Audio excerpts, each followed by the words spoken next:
Ah, j'ai de la belle rhubarbe. On se fait une pudding?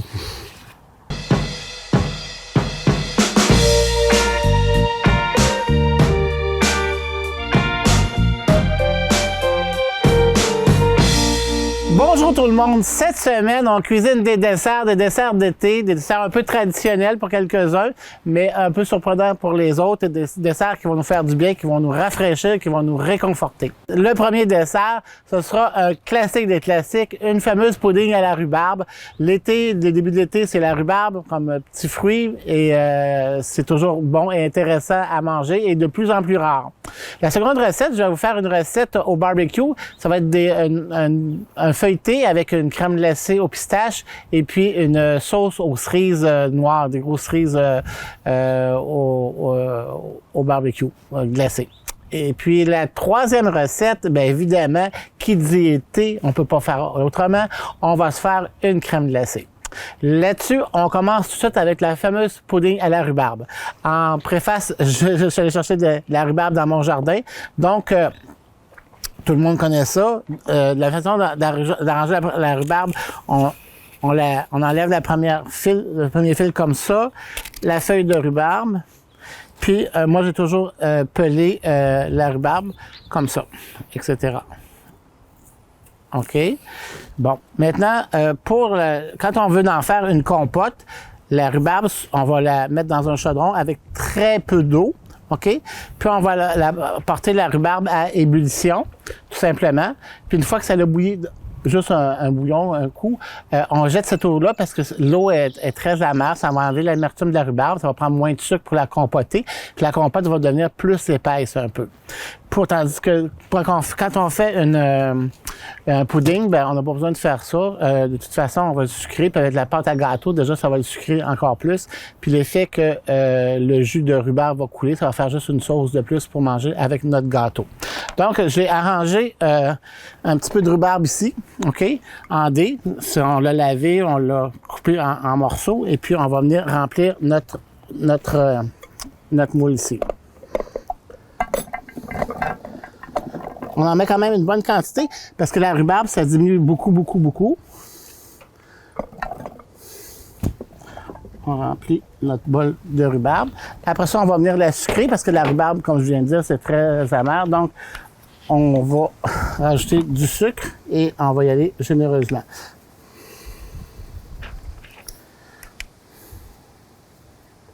Voilà.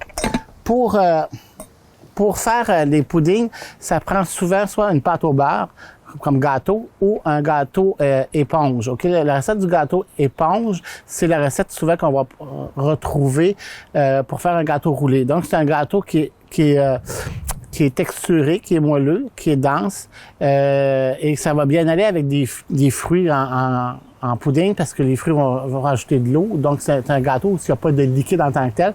C'est juste les œufs qui donnent le liquide, le côté mouillé de la pâte à gâteau. OK? Donc, c'est un gâteau qui va absorber plus la vapeur du fruit en dedans sans en changer la texture. Contrairement à une pâte au beurre, où là, il y a déjà souvent du lait ou de l'eau, ou peu importe, il y a un liquide, où ça devient plus long et plus dur à cuire comme pâte. Comme préparation, bien évidemment, là, je l'ai fait à rhubarbe. Si vous aimez bien, on peut faire des puddings tout l'été. Donc, à chaque petit fruit qui apparaît, la rhubarbe, les fraises, les framboises, les bleuets, peu importe, là, les groseilles aussi, si vous en avez chez vous, les camerises, peu importe. En tout cas, au fil de la saison, on peut se faire une pudding intéressante presque à chaque semaine ou assez régulièrement, mais avec des variantes tout au long de l'été. On va commencer ça. Donc, comme recette, ça prend, dans ma recette à moi, 6 œufs.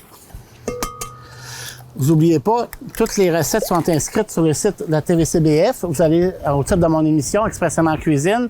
Vous cliquez sur le titre de l'émission, exemple cette semaine, les desserts d'été. Et puis, vous allez voir la rubrique, voir les recettes. Vous cliquez là-dessus et toutes les recettes vont être indiquées en détail. Donc, ça prend 6 œufs. Vu qu'on est à l'extérieur, des fois, il y a des petites poussières qui se déposent dans nos trucs. Donc, 6 œufs avec une tasse de sucre blanc. Donc, dans le gâteau éponge, il n'y a jamais d'huile, il n'y a jamais de liquide. C'est les œufs qui font, il y a beaucoup d'œufs pour donner la structure.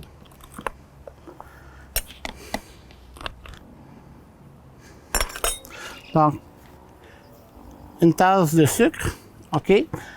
À la tasse de sucre, on va partir d'un malaxeur, on va fouetter ça pour faire une belle mousse blanche jaunâtre, là, qui va presque quadrupler de volume. On part ça.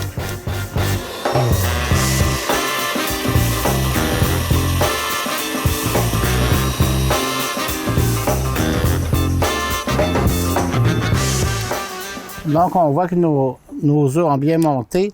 On voit la belle structure, la belle mousse blanchâtre que ça crée, jaunâtre. Donc, le gâteau va être super léger, dense, qui va bien absorber les vapeurs du fruit dégagé lors de la cuisson. 3/4 de tasse de farine.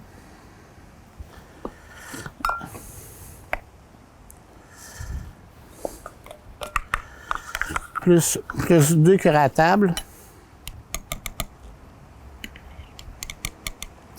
Et 2 cuillères à thé de poudre à pâte.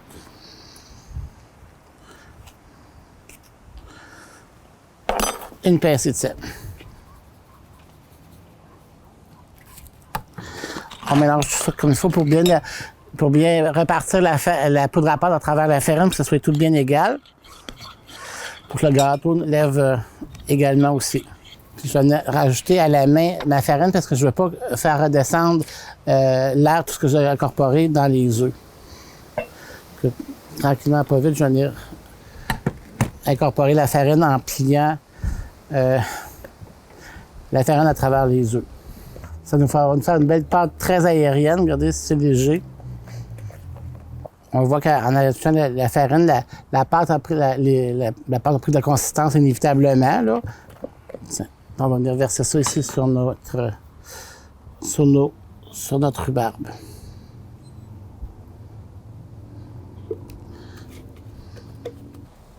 L'idée aussi, quand on fait une pudding, c'est de faire le plat qui va au four le plus évasé possible pour que ça prenne le moins de temps à cuire possible. Parce que si le gâteau est trop épais, ça va prendre trop de temps à cuire, puis ça va plutôt brûler que cuire. Donc, notre préparation est faite. Alors, je vais apporter ça au four à 350, environ une heure de temps. Ça fait qu'on va faire cuire ça. Puis pendant que c'est cuit, bon, on va se faire nos feuilletés de cerises.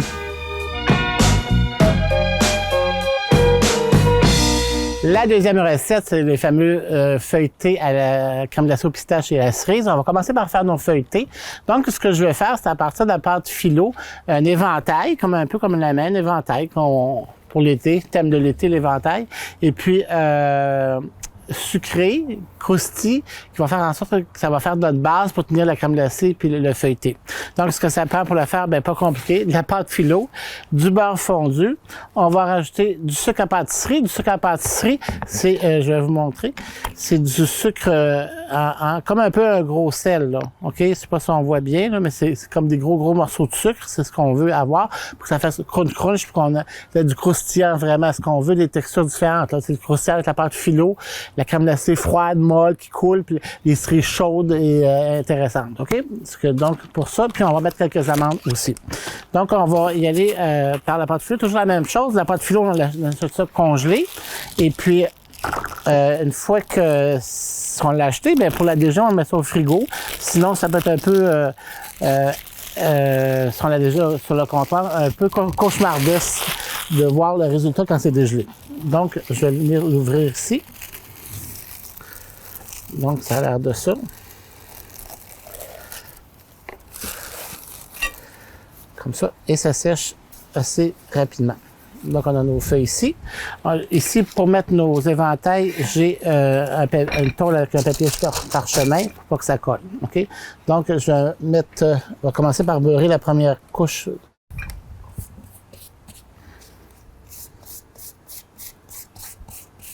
Puis vous voyez comme ici, même si la feuille se détache, c'est vraiment pas grave parce que avec plusieurs couches de feuilles, tout à l'heure, ça paraîtra pas. Donc, entre chaque feuille, je vais mettre du beurre. On va mettre environ 4 épaisseurs de pâte philo. Donc, de mon rectangle formé, je vais venir faire 6 morceaux. Donc, en 2 ici. Puis en 3 de chaque côté. Voilà. Et l'idée, c'est de venir faire mon éventail. Donc, je viens ici, puis je viens plisser, peut-être je vais me mettre comme ça ici. Je vais venir plisser ma pâte comme ça ici. Pour faire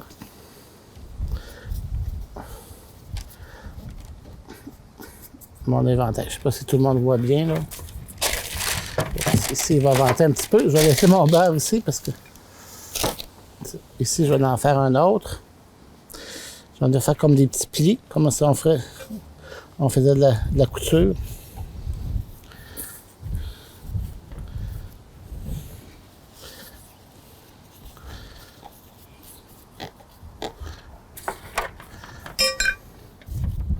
Donc, je vais venir les beurrer comme il faut. Ça, on a nos éventails. Je vais venir prendre quelques amandes tranchées, puis je vais venir mettre ça là-dessus. Avec mon sucre à pâtisserie, je vais venir sucrer ma pâte.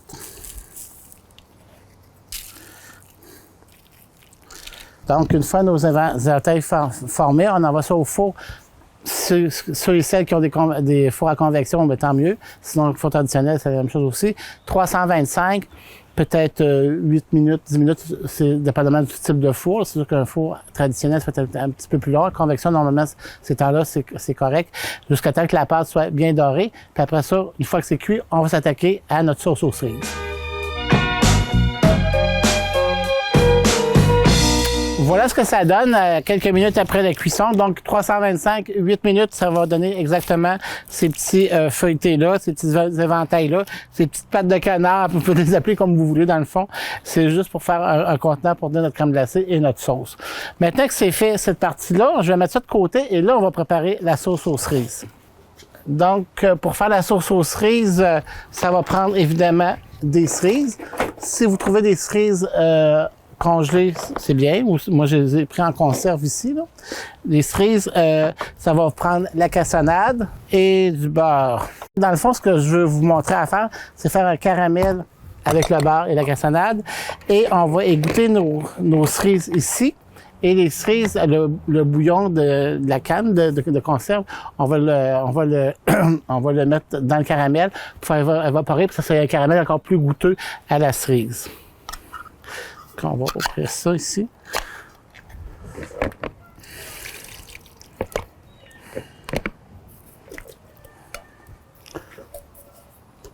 Donc, on voit nos cerises, puis on voit, dans le fond, il y a du bouillon de jus de cerise là, égoutté, puis c'est ce qu'on va prendre pour réduire.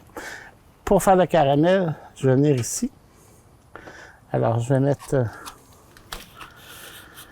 un peu d'aluminium comme ça. Je vais en mettre deux, c'est-à-dire ici. OK. Le premier, je vais mettre le beurre pour le faire réduire pour faire mon caramel.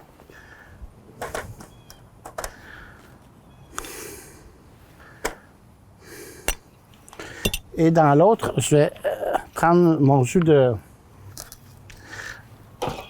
cerise, puis je vais l'envoyer dans l'autre pour vraiment faire réduire le jus pour le concentrer.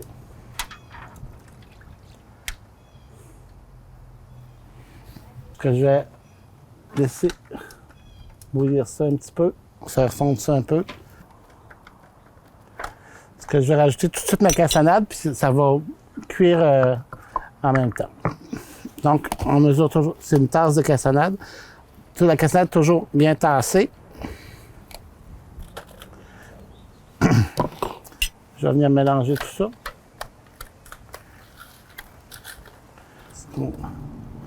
On va laisser chauffer ça comme il faut, bouillir ça, réduire ça quelques minutes, puis on va y revenir, ce sera pas long. Donc, on voit que notre jus de cerise ici a diminué de moitié, c'est ce qu'on voulait. Puis notre caramel a cuit aussi. Ce qu'il reste à faire, on va prendre notre jus de cerise ici, qu'on va verser avec le... On voit qu'il est bien sirupeux, là, c'est ce qu'on voulait. Il a diminué de plus que de moitié. Puis on va venir brasser notre sauce aux cerises. On va la faire chauffer. Elle va se liquéfier. Donc, ça va faire notre caramel aux cerises. Donc, on voit voit ici ce que ça donne. Là. Ça nous fait une belle sauce caramel aux cerises. Donc, je vais fermer mon barbecue et je vais venir ajouter mes cerises à l'intérieur.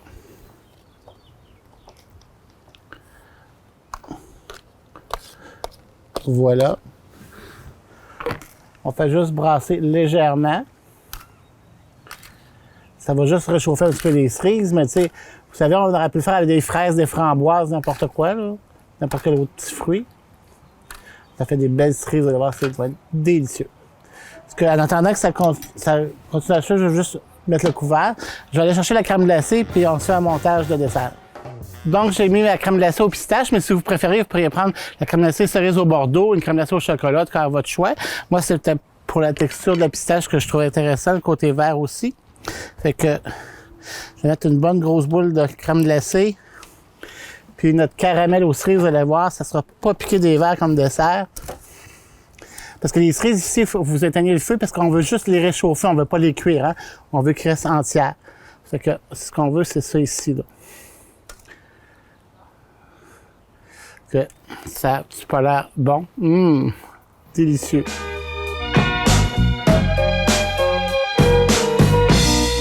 Écoutez, on est rendu à un vrai coup de cœur pour moi. La crème glacée, pour moi, c'est le bonheur total. Et on va pouvoir s'en faire maintenant au quotidien, tant qu'on en veut, avec cette petite recette-là très facile. Ce que ça prend comme recette, c'est 6 tasses de fruits congelés. Alors, aujourd'hui, je vais les faire avec des fraises. Vous pouvez prendre des framboises, vous pouvez prendre des bleuets, vous pouvez prendre des mangues aussi. Mangue et orange, c'est délicieux. Des clémentines congelées, peu importe le fruit. Ça prend 6 tasses de fruits. Ça prend le zeste d'un citron pour balancer le côté sucré. Vous allez voir que la boîte de lait Egglebrand nous donne, OK? Et puis, le zeste et le jus d'un citron. Et puis, le lait Egglebrand vient sucrer le fruit. Pourquoi qu'une crème glacée reste onctueuse puis pas trop gelée? C'est que c'est le sucre qu'on y amène dedans. C'est ce qui fait en sorte que la texture va être crémeuse, onctueuse, même si elle est gelée. C'est sûr que c'est gelé très dur, c'est sûr qu'il faut la laisser dégeler un petit peu, mais le côté onctueux, tout ça va rester à cause du sucre, donc dans ce cas-ci, du lait Egglebrand. Et évidemment, qui dit crème glacée, elle dit crème 35%. Donc, on va fouetter de la crème 35%, puis on va les mêler tous ensemble. Avant toute chose, si vous les faites, une partie, ça c'est comme une base, si vous voulez. À partir de là, comme je vous ai dit tantôt, vous pouvez faire n'importe quel fruit, il s'agit de prendre 6 tasses de fruits congelés. Et après ça, on peut rajouter des pépites de chocolat, des noix, des morceaux de fruits, comme de fraises ou de framboises, dépendamment de la crème glacée, des cerises, des amandes, peu importe, vous la façonnez comme vous voulez. Et vous allez voir, c'est une crème glacée super délicieuse. Donc, je pars ça. Donc, au robot culinaire, je vais mettre mes fruits congelés. Et il faut vraiment les faire avec le fruit encore congelé, pas dégelé parce que ça ne fonctionnera pas. Ça fait que ici,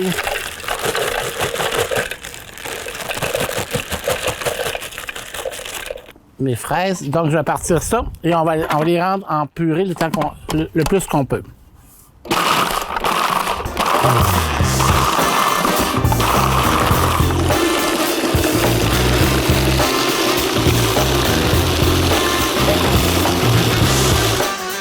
Et il faut dire que plus que le fruit va être concentré, plus qu'il va être sucré lui-ci, mais plus que la crème glacée va être goûteuse.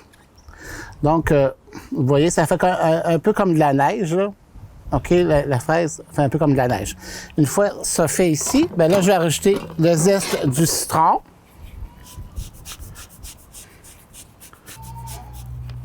Je vais rajouter le zeste du citron, plus le jus du citron. On va rajouter le jus là-dedans. OK, plus la boîte de lait Egglebrand.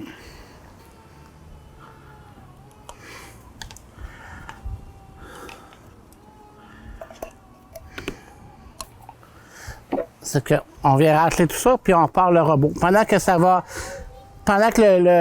la crème glacée ici va se former, je vais fouetter la crème dans le malaxeur aussi.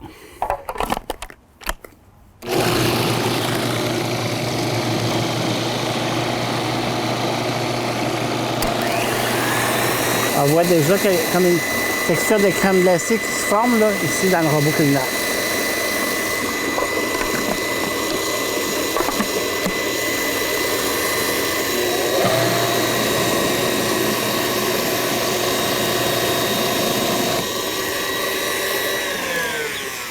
Évidemment, dans ce qui est la partie robot culinaire ici, avec le fruit congé, plus vous allez brasser, il ne faut pas trop brasser non plus, il ne faut pas que le fruit réchauffe trop, qu'il devienne trop liquide, mais plus vous allez brasser, plus la texture va venir onctueuse et crémeuse, OK?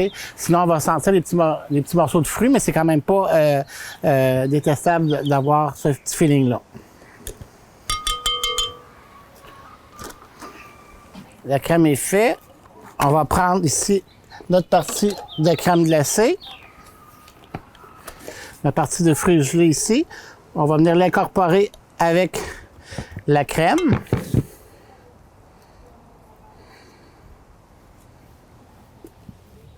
OK.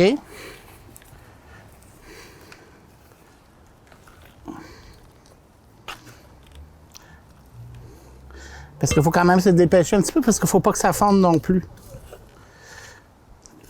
Puis je vais venir incorporer la crème fouettée avec la partie glacée.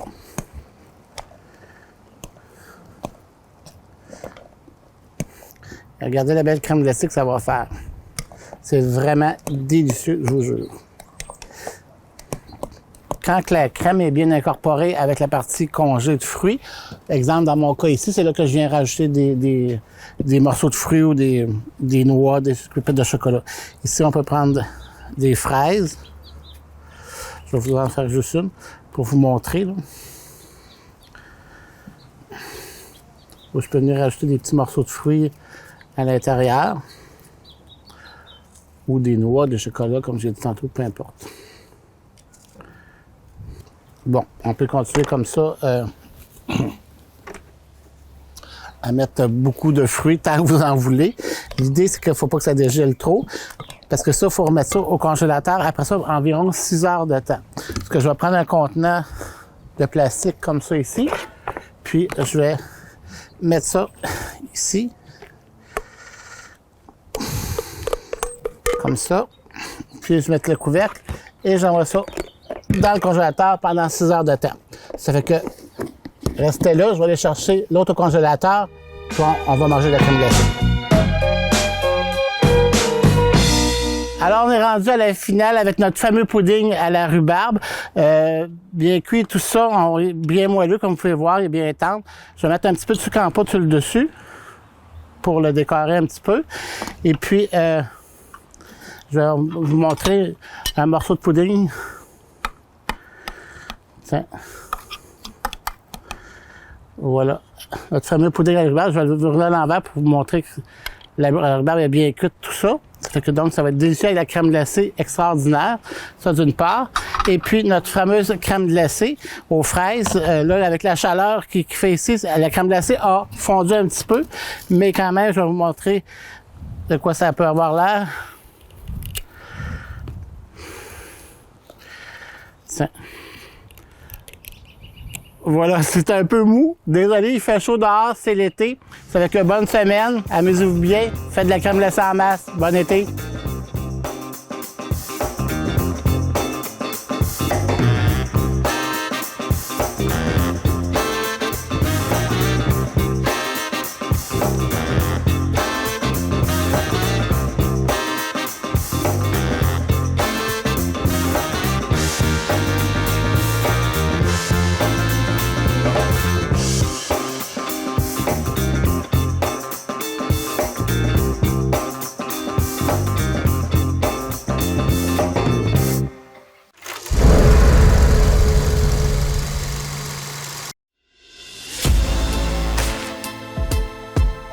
Victoriaville et sa région, en marche vers les Jeux du Québec 2026.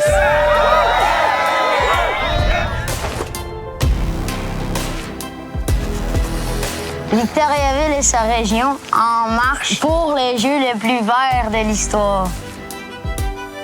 Victoriaville et sa région, en marche pour la santé. En marche pour la jeunesse. Victoriaville et sa région, en marche vers l'excellence.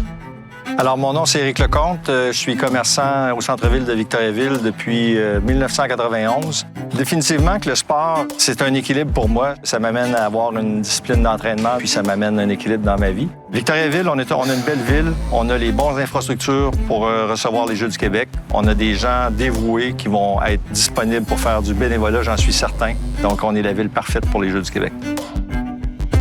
Je suis Philippe Dano des Kings de Los Angeles. Les gens sont passionnés, puis ils tiennent ça à cœur aussi. Puis c'est le fun, ça nous permet de nous développer nous-mêmes. Puis j'ai eu la chance de jouer pour les Tigres de Victo, puis j'ai vu que les fans étaient solides. Puis j'ai eu beaucoup de fun d'ailleurs. J'ai pu me développer énormément. Donc, une ville passionnée. Je m'appelle Zachary Martel, puis je viens de Victoriaville. Moi, je pratique le basketball en fauteuil roulant depuis environ 7 ans. En gagnant la médaille de bronze, c'était mes premiers jeux, fait que c'était une belle expérience. C'est sûr que c'est le fun de représenter notre région, surtout ici à Victo, parce que, mais le basket en fauteuil roulant, tu vois pas ça tous les jours. C'est impressionnant de voir comment il y avait le monde. Nathalie Gingras, enseignante de français au secondaire ici au Boisé. Donc, je suis native de Victoriaville. Là, j'ai fait 4 jeux du Québec.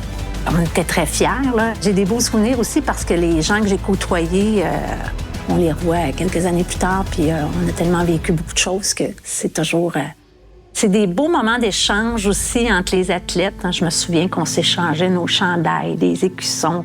C'est des souvenirs, moi, ils sont gravés dans ma mémoire. Puis quand on revoit quelqu'un, ah oui, on a participé ensemble aux Jeux du Québec, ça fait des beaux souvenirs. Vraiment un dépassement aussi de soi, là. Peu importe là, le succès ou les difficultés, ça a été beaucoup d'émotions, puis vraiment un dépassement de soi pour eux. Vous ne pouvez pas imaginer l'impact que peut avoir ce type d'événement, tant dans le développement de l'enfant que l'impact sur toute la famille, et même d'une ouverture sur un nouveau monde. C'est vraiment une grande fête pour les participants.